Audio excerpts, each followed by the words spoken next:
Alright, so here's the box it comes in. It's just a standard box. And I'm going to open it up for you guys so you can have a look inside. Alright, so it looks like we've got some paperwork here. Looks like to be Chinese, but I'll double check. Yeah, some Chinese stuff. Yeah, it's from China, so yeah, it looks like. Oh no, we've got some English on this side. That's okay. English and Chinese, that's great.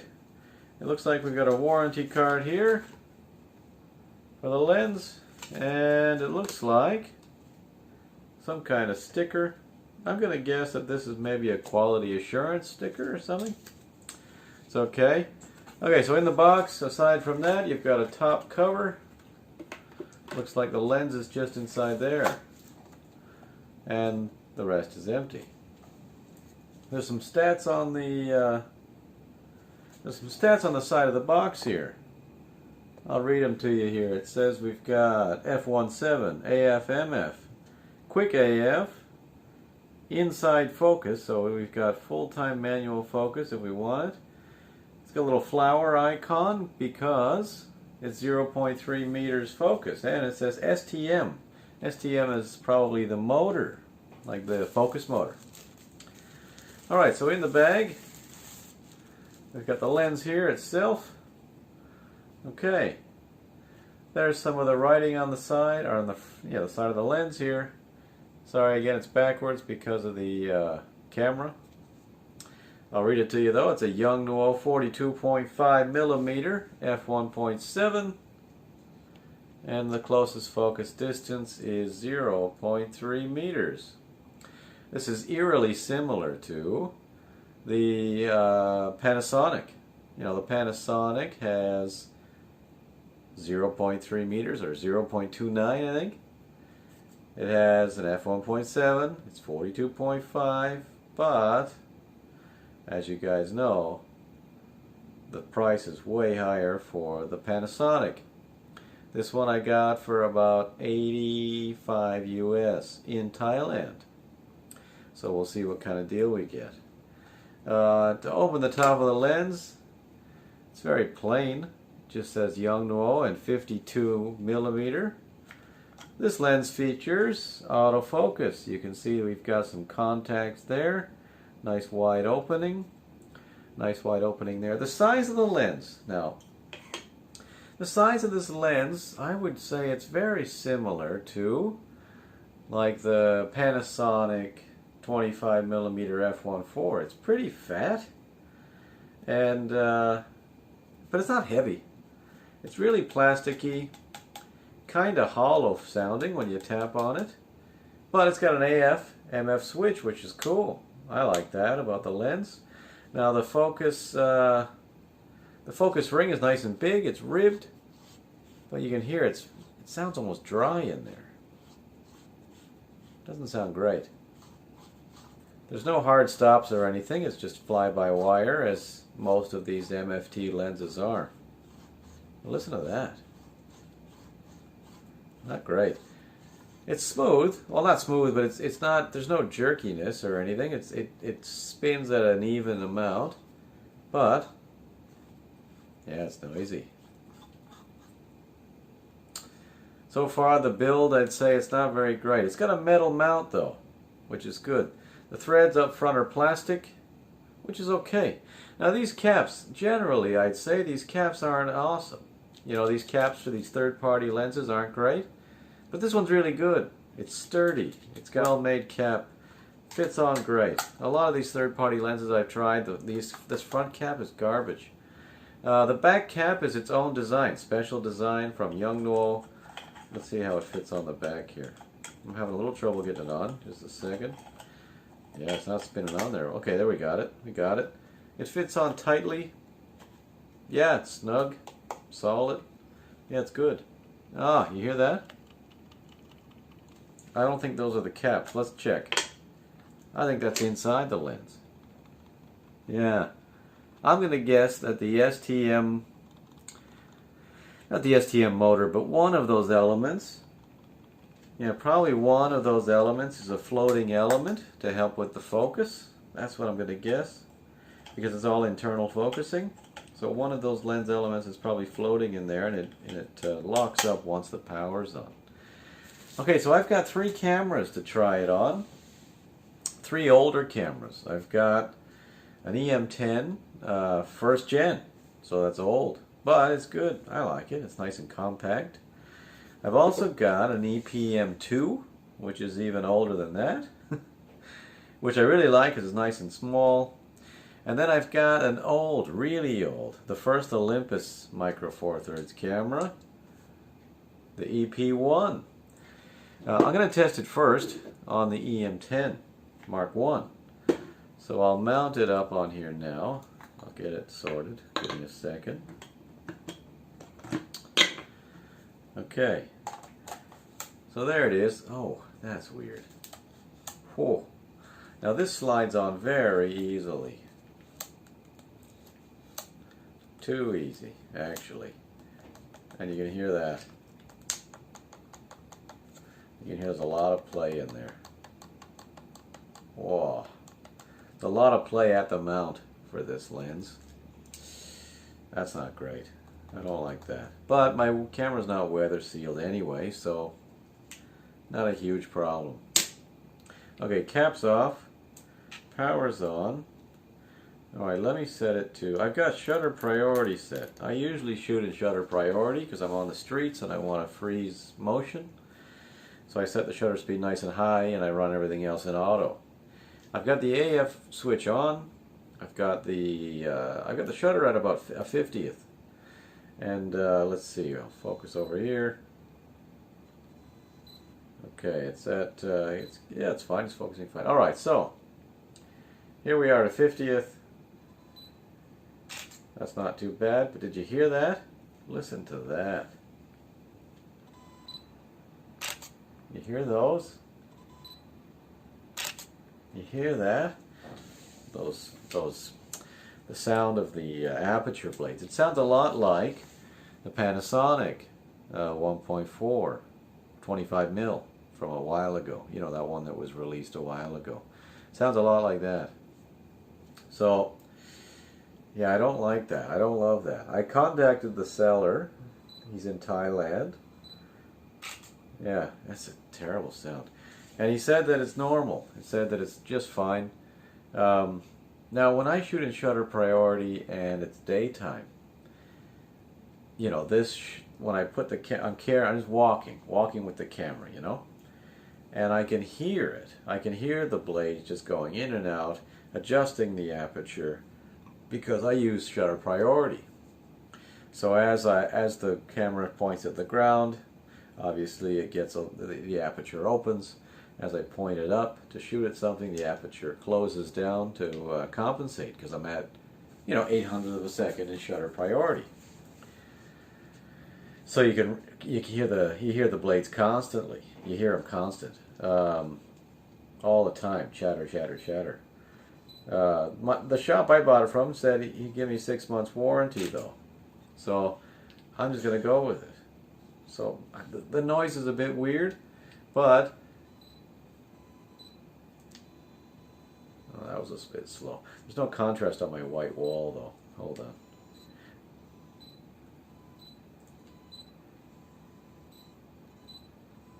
So when there's contrast, you know, when it's not a white wall, that's a white wall. That's my desk with a bunch of cameras and stuff on it. Bedroom. White wall again. You can hear the focus too, eh? It's got that electrical sound. So if you're doing video, it's probably going to be kind of noisy. But the focus is pretty fast. I mean, it's not like, you know, it's not super, super duper fast. But it's, yeah, it's fine, actually. It's okay. So that's on the E-M10-1. So let's try it on the EP-M2.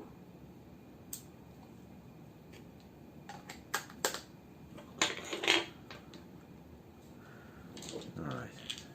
So that camera's been open for a while without a cover on it. Oops. Okay, put the cover on the E-M10. Okay, I've got the viewfinder on here, the electronic viewfinder. So I'm sitting at the same setting, about a 30th. I'll go up to a 50th. Looks like I'm getting an ISO, an auto ISO of about 1600. Okay. This is noticeably slower to acquire focus. And sometimes it doesn't acquire focus at all. But you can hear that electronic sound from the focusing. Yeah, I'm doing the same thing, you know, and you don't always hear the beep when I'm trying to acquire focus. So,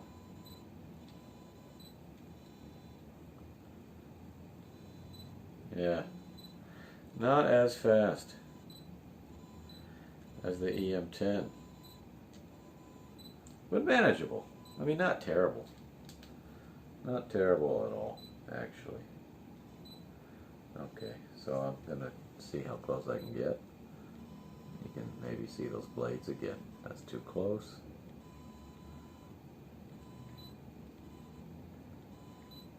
Okay, that's about what you get, how close you get. Okay, but, oh, I didn't even see this. How does it fit on here? Same. Loose. Yeah, it's loose at the mount. Yeah. You know what? I don't remember the aperture blades, though. I didn't actually take a photo, so let me see if it makes the same. Yeah, same. Aperture blades, same. Same clickety-clackety. But, yeah, a little slower. A little slower. Okay, so, the last camera I'm testing it on. Now, this is the EP1. Now, I tested it on here already, so I know what's going to happen next. And what happens is actually a big surprise to me. I don't know what the deal is, actually. So this is just here for the sake of it. Don't worry about it. It doesn't, you know, I'm just leaving it on there. So here we are on the EP1. My EP1 is functional. There's nothing wrong with it. I use it with the 17 mil all the time. It's no issue. But I'll turn it on here. You can see the cap is off, but I get a black screen.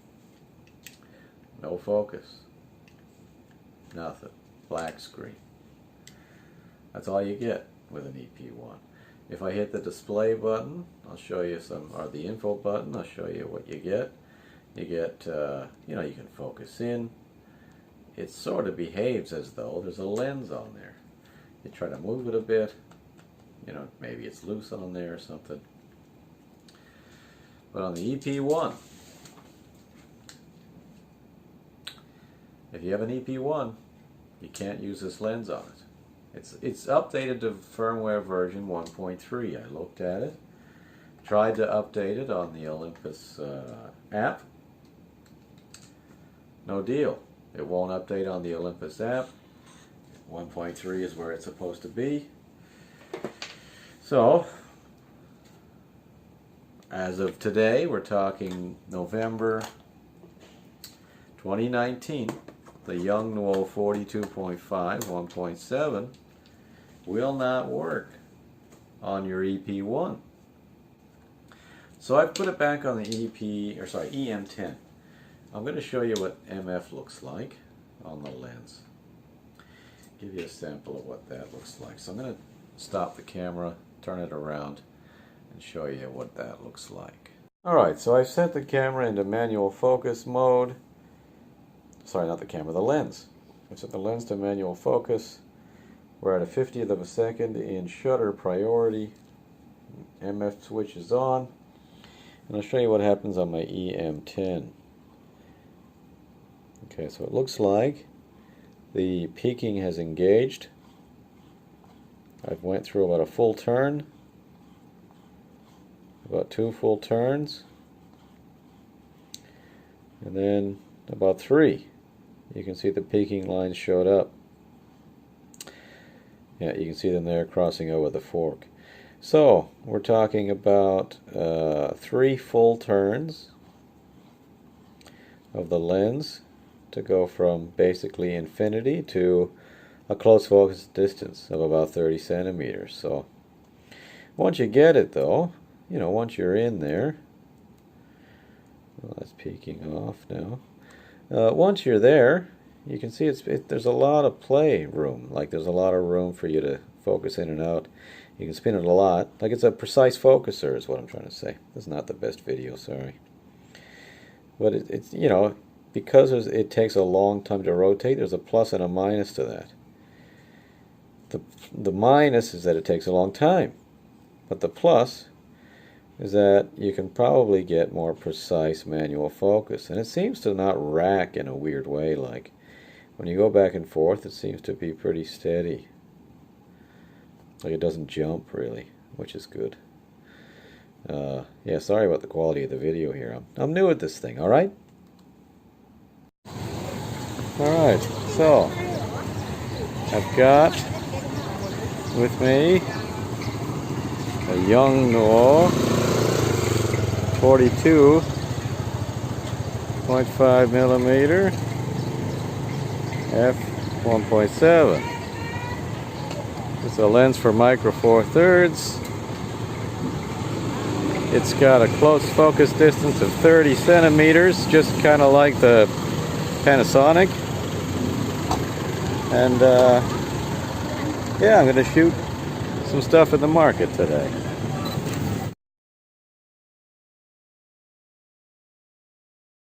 See how it goes.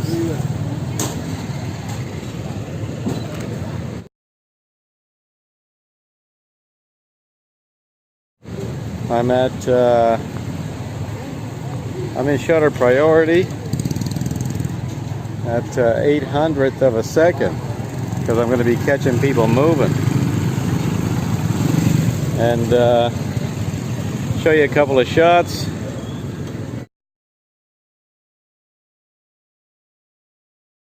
Show you what's going on in my neighborhood at the same time. I like trying to catch shots like that. Oops, I missed that one because I was looking at my screen instead of my camera. Okay, let's get this thing started. A little quieter back here. You might have heard the chatter. Kind of sounds like the old Lumix, the 25 mil 1.4.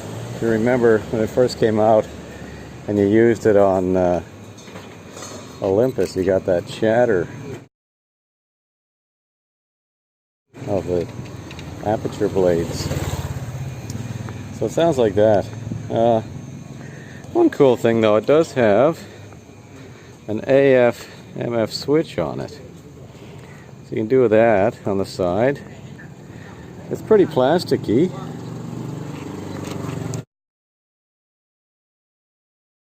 But the barrel is plasticky. It's a bit wider than you'd think too. It's I think a 52, yeah, 52 mil thread on it, which is pretty big for, you know, a prime for Olympus. It almost looks like it was made for APS-C, but this one's the micro four thirds mount. Oops, I just took a picture with my back finger on the screen. But yeah, I thought I could hear the lens chatter, not shatter. There's a kitty. It's cute.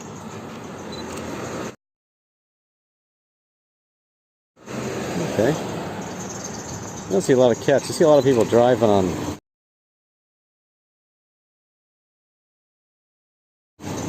in the back of trucks though, all the time. In Thailand. It seems a bit unsafe. But that's how they go here. Alright, so what do I think of this thing? I've used it for a little while now. And what do I think of the performance? What do I think of the value? You know, we're talking about a value proposition here. It's very cheap. Under $100 for a new lens, right?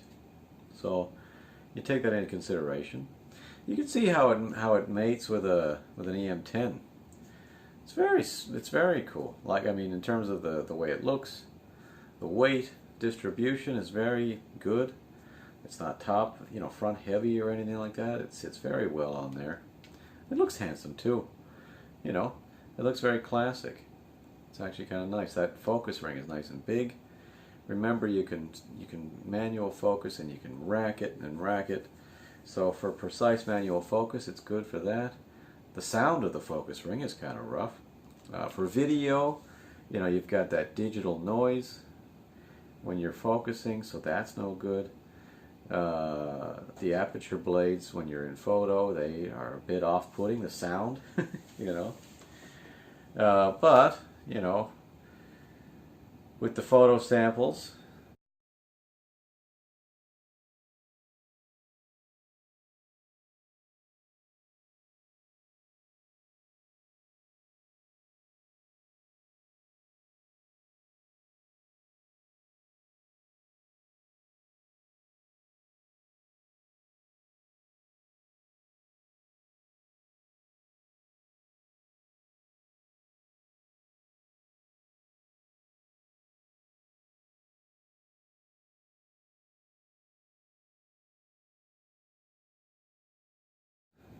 and what you've seen so far, I guess it's really up to you. It's your money. But for me, for my money, just in terms of value and having choices, it's good. It's nice to have choices. It's nice to have another brand supporting the Micro Four Thirds system. Everybody's talking about Micro Four Thirds being dead, and companies are still jumping on the bandwagon in 2019. So this is great news, I think. Thanks for watching. I hope you got something out of the video. If you liked it, consider subscribing. Hit the like button, subscribe. My channel is going to be more about travel videos and stuff, but I was compelled to make this video because I couldn't find one on YouTube. Nobody was making one. There was a Russian site that had just basically you could look at samples and read. But I wanted to make a video because I bought the lens early in Thailand. So I wanted to, have the lens, make a video, and share it with you guys. The other videos I've made are about travel in Thailand. I might start making stuff about ESL too, because that's what I do. I teach ESL. So, yeah, this channel is going to be a mix. Maybe some gear, mostly travel in Thailand, and maybe some ESL stuff sprinkled in. So if any of that interests you, hit me a subscribe. I'm a new guy on the block, and your support really helps. Thanks a lot.